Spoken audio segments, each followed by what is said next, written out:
Hi everyone, my name is Antigone Stark and I am currently a student at Makeshift Homeschool.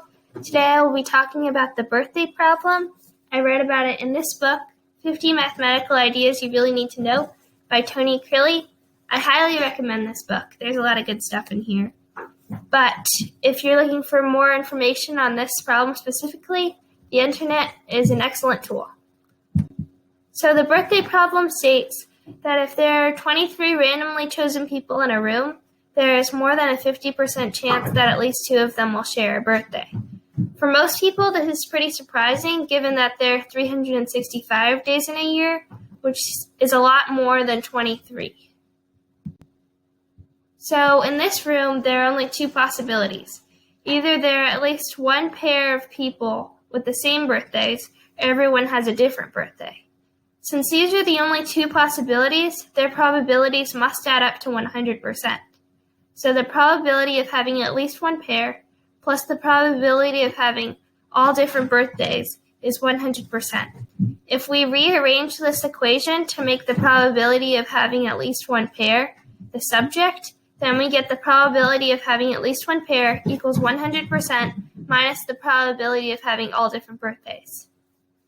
We will start by solving for the probability of having all different birthdays because that way we won't have to solve for each case of people with pairs, because with the probability that they're all different, each person just has one case, which will make sense as we continue this video. So here are all my 23 people.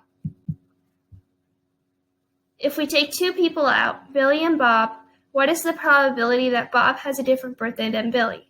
Well, Billy's birthday lands on one of the 365 days of the standard year, which would leave Bob with only 364 days left. So the probability is 364 out of 365.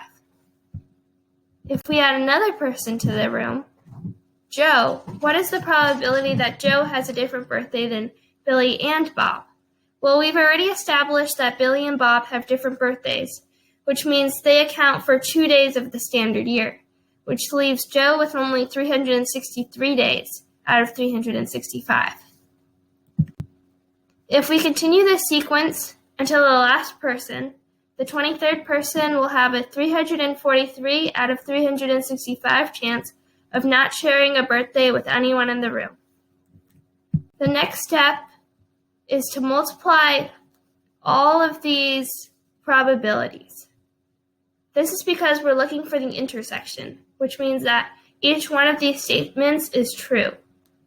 So if we multiply all of them together, we get 0.4927, or 49.27%.